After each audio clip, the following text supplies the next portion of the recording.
الرجیم صفحہ نمبر 319 حدیث نمبر 662 کے مضامین کا ایک حصہ کل کی گفتگو میں بیان ہو گیا تھا۔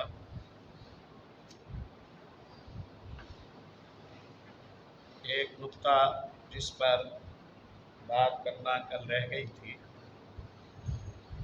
اگرچہ آخر میں نے کچھ اشارہ دے دیا تھا اس مفہوم کے حوالے سے، وہ یہ ہے کہ نبی کریم صلی اللہ علیہ وسلم کا فرمان من کذب علی متعمدا فلیتبوأ مقعدہ من النار، جو ارادتاً مجھ پر جھوٹ بولے وہ اپنا ٹھکانہ جہنم میں بنائے۔ یہ حدیث متواتراً رسول اللہ صلی اللہ علیہ وسلم کے حوالے سے متعدد ملتے جلتے الفاظ کے ساتھ آئی ہے،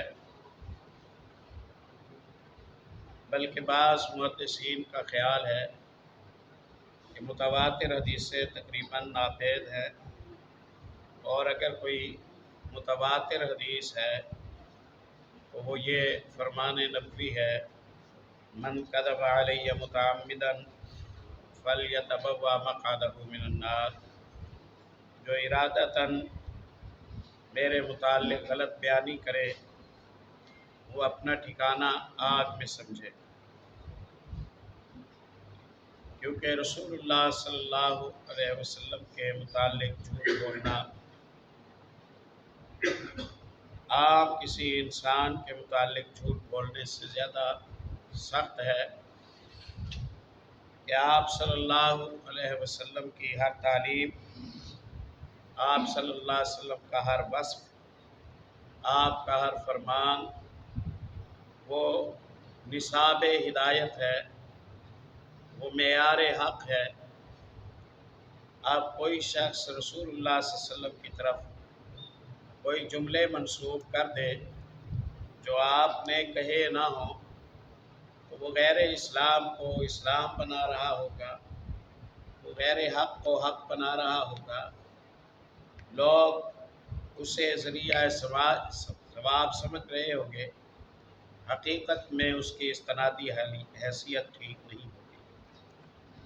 اب یہاں ایک اور حساس موضوع ہے کہ نیک نیتی کے ساتھ لوگوں میں اللہ کا ڈر پیدا کرنے کے لیے، لوگوں میں عملوں کا شوق پیدا کرنے کے لیے، لوگوں میں گناہوں کی سے بیزاری پیدا کرنے کے لیے کیا ضعیف احادیث بیان کی جا سکتی ہیں؟ ضعیف حدیث یاد رہے وہ حدیث ہوتی ہے جس کا نبی کریم صلی اللہ علیہ وسلم سے رشتہ اور ربط ثابت نہ ہو، یا راویوں میں خلل کی وجہ سے یا سند میں کٹاؤ کی وجہ سے یا کسی چھپے ہوئے عیب کی وجہ سے وہ یہ ثابت نہ کر پائے کہ یہ فرمان نبی صلی اللہ علیہ وسلم ہے۔ ایسی حدیث کے لیے ضعیف کا لفظ استعمال ہوتا ہے۔ حدیث ضعیف جب آپ کسی روایت کو کہتے ہیں تو دوسرے لفظوں میں آپ یہ کہہ رہے ہوتے ہیں کہ یہ بات رسول اللہ صلی اللہ علیہ وسلم نے نہیں کہی، یہ کام رسول اللہ صلی اللہ علیہ وسلم نے نہیں کیا۔ اب حدیث کو آپ ضعیف بھی کہہ رہے ہیں اور آپ اس پر عمل کرنے کی ترغیب بھی دے رہے ہیں، یہ دو متضاد باتوں کو بیک وقت جمع کرنا ہے۔ یہ تو ویسے ہی ہے کہ آپ دکاندار سے ضد کریں کہ واقعی میرے پاس جو نوٹ ہے وہ جعلی ہے، لیکن پھر بھی ہے تو نوٹ، تو یہ لے لے اور اس کے بدلے مجھے فلاں سامان دے۔ ایسا کہنا چاہیے کیا؟ جب آپ اعتراف کرتے ہیں کہ آپ کے پاس جو نوٹ ہے، جو کرنسی ہے، وہ تصدیق شدہ نہیں ہے، تو اب آپ اسے چلانے کے مجاز نہیں ہیں۔ اسی انداز سے آپ جب یہ اعتراف کر رہے ہوتے ہیں کہ یہ حدیث ضعیف ہے، تو آپ یہ کہہ رہے ہوتے ہیں کہ اس کا رسول اللہ صلی اللہ علیہ وسلم کی طرف منسوب ہونا جعلی ہے، پھر اس کا چلنا نہیں بنتا، پھر اس کا چلنا نہیں بنتا ہے۔ بعض اہل علم نے یہ موقف اپنایا ہے کہ ضعیف حدیث فضائل میں، رقاق میں، اخلاقیات میں کے متعلق موضوع ہو تو اسے بیان کیا جا سکتا ہے، اس سے دل نرم ہوتے ہیں، اس سے شوق عمل بنتا ہے، وغیرہ وغیرہ۔ واللہ عالم، جو محتاط نقطہ نظر ہے وہ یہ ہے کہ نہیں، جسے آپ نے غیر مستند اور بے اصل قرار دیا، اب آپ اسے وہ حیثیت نہ دیں جو مستند کی حیثیت ہوتی ہے۔ پھر یہ ہے کہ احادیث صحیحہ اگر بیان کی جائیں تو وہ کیا شوق نہیں دلاتی، وہ کیا خوف نہیں دلاتی، وہ کیا تعلق باللہ ثابت نہیں کرتی، ان میں کیا پرکشش ایمان افروز خبریں نہیں ہیں؟ یا تو یہ ہوتا نا کہ کوئی اضطرار پیدا ہو گیا ہے، جو حق بات ہے، جو احادیث صحیح ہے، وہ ضرورت پوری نہیں کر رہی ہے، اس لیے باہر سے سپورٹ کی ضرورت ہو اور آپ کمپرومائز پر ہیں۔ احادیث صحیحہ جتنا ایمان کو تازہ کرتی ہے، اللہ کا ڈر دلاتی ہیں، اللہ کے ساتھ تعلق پیدا کرتی ہے، اتنا بھلا احادیث ضعیفہ کیسے پیدا کر سکتے؟ حدیث صحیح فرمان رسول ہے، فرمان رسول اگر وہ کام نہیں کر رہا تو حدیث ضعیف غیر رسول کی بات ہے، غیر رسول کی بات میں اتنا اثر کہاں سے آ جائے؟ خیر، یہ تو نقطہ نظر ہی قابل اصلاح پیارے بھائیوں ہو جائے گا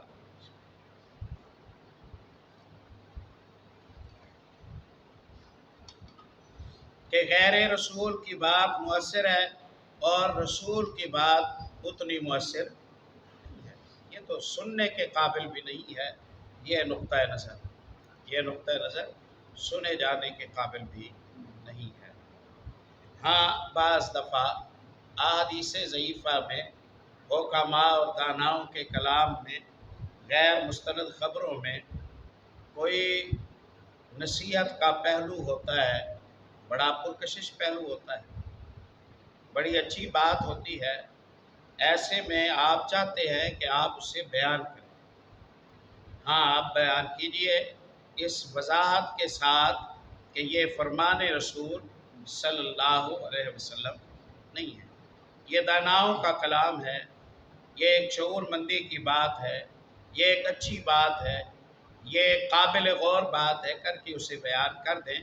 یہ حدیث رسول صلی اللہ علیہ وسلم ہے، اس طرح اس سے بیان نہ کیجیے، اس طرح اس سے بیان نہ کیجیے، دروازہ کھل جائے گا، گمراہی اور خرافات کا سیلاب آ جائے گا، تنقیح اور ریسرچ کی جو محدثین کی جو کوششیں ہیں وہ سب بیکار چلی جائیں گی، ان کے سفر بیکار چلے جائیں گے، کتب رجال بیکار چلی جائیں گی، اصول حدیث بیکار چلے جائیں گے، حدیث کا جمع و تدوین کے مقاصد وہ سب بیکار چلے جائیں گے۔ اگر غیر مستند باتوں کو نبی کی طرف منسوب کرنا جائز ہوتا تو محدثین کو ایک ایک جملے کے لیے مہینے مہینے کے ایک طرف کے سفر کرنے کی کیا ضرورت؟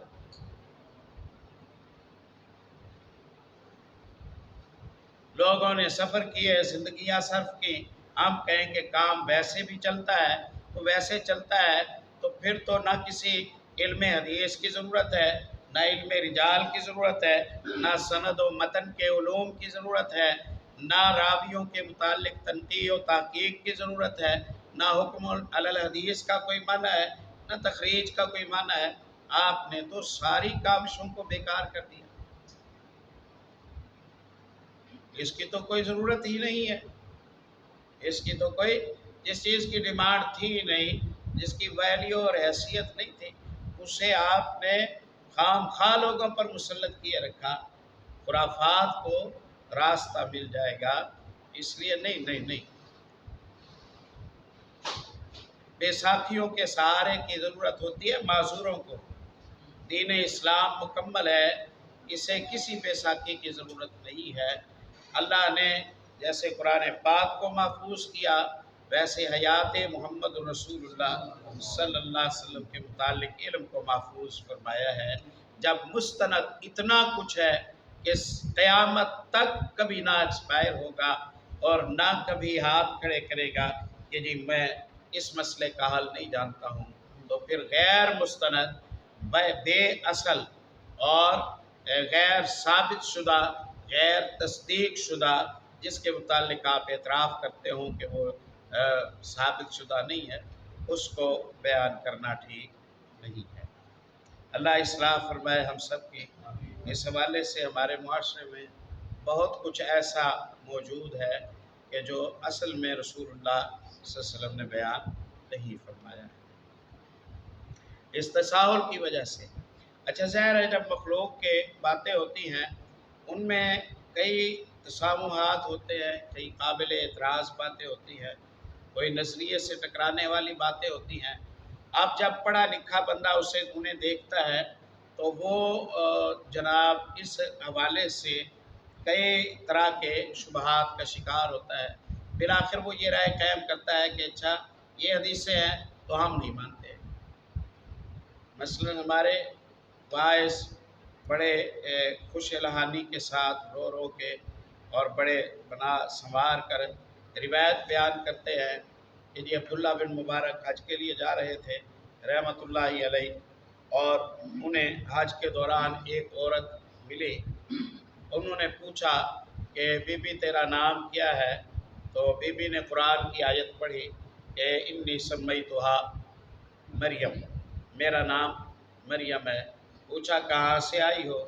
تو اس نے کہا سبحان الذی اسریٰ بعبدہ لیلا من المسجد الحرام الی المسجد الاقصیٰ۔ کہا کہاں جا رہی ہو؟ مسجد الحرام سے مسجد اقصیٰ کی طرف۔ کہا اچھا تمہارے باقی معلومات پوچھی، ارادہ کیا ہے، اولاد کے متعلق پتہ نہیں کتنے سارے سوالات بناتے ہیں وہ بھائی۔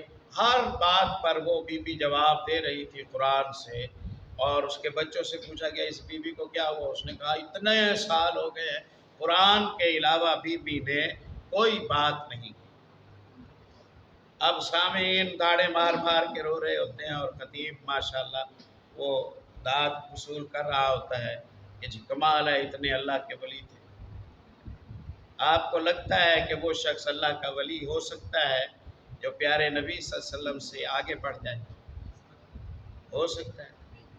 رب تعالیٰ کا چناؤ ایسا ہے کہ رب چنے اقتداء اسوہ کے طور پر محمد رسول اللہ صلی اللہ علیہ وسلم کو، اور بندہ تکلفات کے راستے اپنائے، حلق المتنطعون کی راہ پر چلے، رسول اللہ صلی اللہ علیہ وسلم کے طریقے کو چھوڑے، اور پھر وہ تقرب اللہ حاصل بھی کر لے، اللہ کا پیارا بھی ہو جائے، اور اس کی وہ غلطی قانونی طور پر باعث اجر و ثواب بھی ہو سکتا ہے؟ ایسا نہیں ہو سکتا۔ اول تو ایسی کوئی بی بی تھی نہیں، ایسی کوئی بی بی تھی نہیں جو خاوند کا حق مارتی ہو، بچوں کا حق مارتی ہو، بیٹیوں کا حق مارتی ہو، مل جل کر نہ رہتی ہو، بات نہ کرتی ہو، ہر وقت وہ کس طرح کرتی ہو رسول اللہ صلی اللہ علیہ وسلم کے طریقے سے ہٹ کر۔ اول تو کوئی تھی نہیں، اگر کوئی تھی تو وہ اتباع سنت کرنے والی نہیں، اس لیے کوئی قابل تعریف بات نہیں ہوگی کہ کوئی کلام نہ کرے، یہ کوئی قابل تعریف بات نہیں ہے۔ رسول اللہ صلی اللہ علیہ وسلم کے 10 صحابیوں نے میٹنگ کی تھی نا، بخاری کے حوالے سے ہم نے پڑھا ہے، عثمان ابن مسعود رضی اللہ تعالیٰ عنہ کے گھر میں، اور انہوں نے سوچا تھا شادی نہیں کریں گے، انہوں نے سوچا تھا رات کو نہیں سوئیں گے، انہوں نے سوچا تھا کہ ہمیشہ روزے رکھیں گے، انہوں نے سوچا تھا کہ گوشت کو منہ نہیں لگائیں گے وغیرہ وغیرہ۔ یہ سب کی نیت نیک تھی نا، سب کی نیت نیک تھی، پھر کیا ہوا؟ رسول اللہ صلی اللہ علیہ وسلم نے فرمایا میں نے شادیاں بھی کی ہیں، میں رات کو سوتا بھی ہوں، رات کو قیام بھی کرتا ہوں، نفلی روزے رکھتا بھی ہوں، چھوڑ بھی دیتا ہوں۔ فمن رغب عن سنتی فلیس منی، جو میرے طریقے سے بے رغبت ہوگا اس کا میرے ساتھ تعلق اس کا میرے ساتھ تعلق نہیں ہے۔ اسی لیے تو آپ سورہ توبہ سے پہلے بسم اللہ الرحمن الرحیم پڑھیں گے تو آپ کو اس کا ثواب نہیں ملے گا، اس کا آپ کو ثواب نہیں ملے گا کہ جہاں بسم اللہ رسول اللہ نے نہیں پڑھی وہ بسم اللہ پڑھنا ثواب کا ذریعہ نہیں ہے۔ ایسے ہی ہمارے معاشرے میں پتہ نہیں کتنی ساری باتیں مشہور ہیں، مثلا کی بات بڑی مشہور ہے، اب بھی اللہ تعالیٰ ہمیں معاف کرے، غیر مستند ہے، علامہ ابن کثیر رحمۃ اللہ علیہ نے نقل تو کی ہے، فلا وربک لا یؤمنون حتی یحکموک فیما شجر بینہم کے تفسیر کے حوالے سے ایک یہودی کا ایک منافق کے ساتھ جھگڑا ہو گیا فیصلے کے لیے، اس نے کہا کہ بھئی چلو رسول اللہ صلی اللہ علیہ وسلم کے پاس، منافق نے کہا کہ نہیں ہم تو ہاں رسول اللہ صلی اللہ علیہ وسلم کے پاس گئے، فیصلہ کرایا، آپ صلی اللہ علیہ وسلم نے سنا، آپ نے فیصلہ یہودی کے حق میں کر دیا۔ منافق نے کہا کہ نہیں نہیں مجھے یہ منظور نہیں ہے، آؤ ابو بکر کے پاس چلتے ہیں۔ ابو بکر کے پاس آئے رضی اللہ تعالیٰ عنہ، آ کے کہا کہ جی فیصلہ کرے، انہوں نے کہا رسول اللہ سے کرانا تھا صلی اللہ علیہ وسلم، تو کہا کہ ہم وہاں سے کرائے ہیں، کہا پھر جو رسول اللہ کا فیصلہ ہے میرا وہی فیصلہ ہے۔ پھر منافق نے کہا کہ نہیں مجھے یہ بھی منظور نہیں ہے، عمر ابن خطاب کے پاس چلتے ہیں رضی اللہ تعالیٰ عنہ۔ آئے ان کے پاس، دروازہ کھٹکھٹایا، فیصلہ کرانا ہے، کہا رسول اللہ کے پاس جانا تھا، کہا ہو آئے ہیں۔ اچھا تو کیا یہ فیصلہ کیا؟ اچھا اب کیا چاہتے ہو؟ یہ چاہتا ہے کہ جی آپ فیصلہ کریں۔ اچھا مجھ سے فیصلہ کرانا چاہتے، ٹھہرو پھر میں فیصلہ کروں۔ اندر گئے، تلوار لے آئے، آ کے بندے کی گردن مار دی، میرا فیصلہ تو پھر یہی ہے جو رسول اللہ کی بات پر نہ رکے وہ قتل ہو جائے۔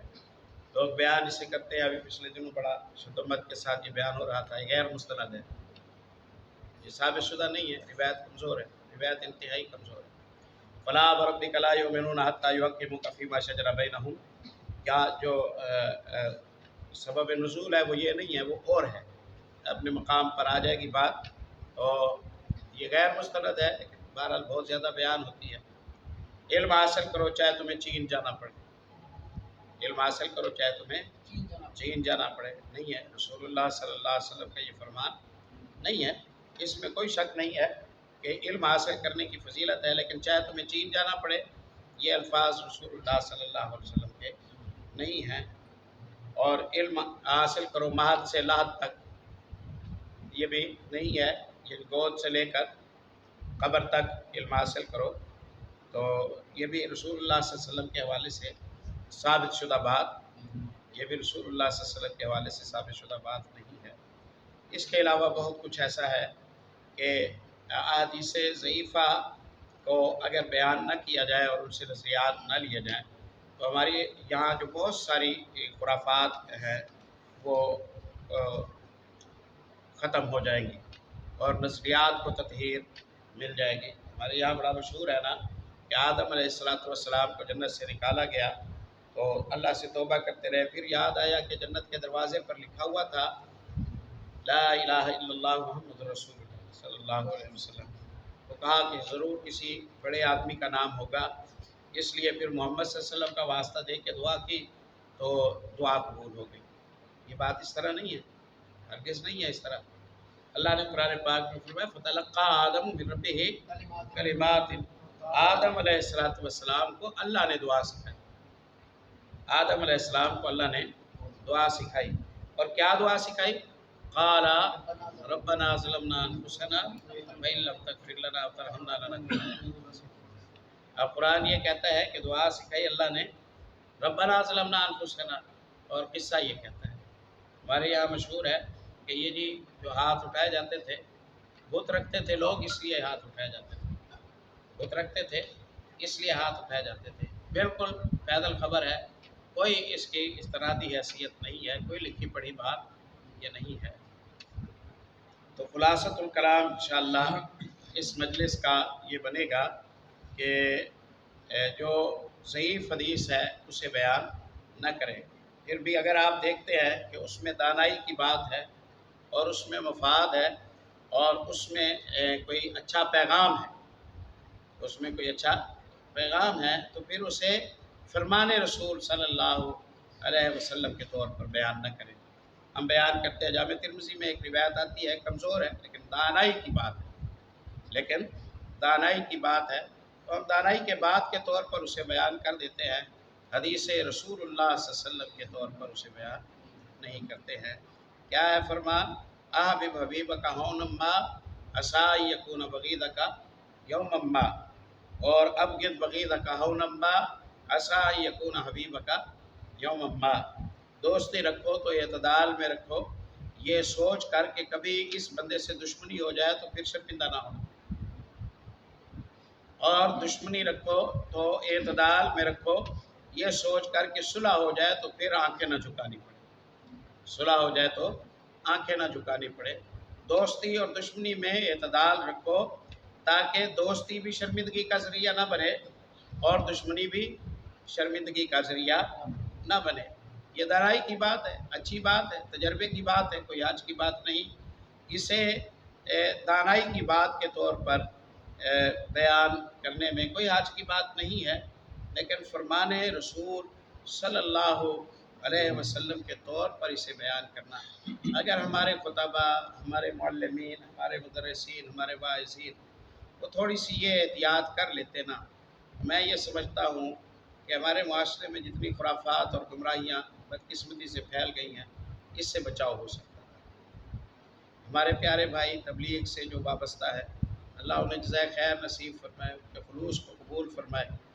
ہم دل آزاری کے قائل نہیں ہیں، نہ دل آزاری ہم کرتے ہیں، اور ہم نیکی کی نیت سے خدمت کرنے والے کو قدر کی نگاہ سے دیکھتے ہیں، لیکن جو نصاب لوگوں کے درمیان پڑھتے ہیں اس نصاب کا کوئی صفحہ کھولیے، روایات عربی میں لکھی ہوئی ہیں، آگے ترجمہ لکھا ہوا ہے، نیچے جو حکم علی الحدیث ہے، ضعیف ہونا صحیح ہونا، وہ عربی میں لکھا ہوا ہے۔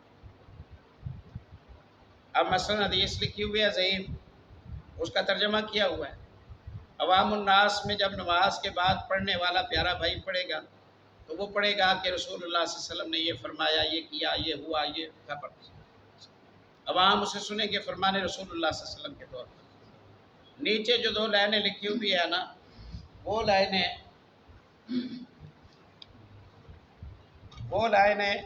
ان میں عربی میں لکھا ہوتا ہے کہ روایت ضعیف ہے، ان میں عربی میں لکھا ہوتا ہے کہ یہ روایت ضعیف ہے، صحیح نہیں ہے۔ اب عوام الناس کو تو اس کا علم نہیں ہے کہ یہ روایت صحیح ہے یا یہ روایت ضعیف ہے۔ عوام الناس کو آپ بتا دیجئے کہ یہ بات ثابت شدہ نہیں ہے، تاکہ وہ رسول اللہ صلی اللہ علیہ وسلم کے حوالے سے اسے منسوب نہ کرتے پھریں۔ انشاءاللہ آج کے مجلس میں ہم کسی ایک اہم پیغام پر اپنی بات کو روک دیتے ہیں۔ انشاءاللہ اگلی مجلس جو ہوگی، ہاں جی، عید کے بعد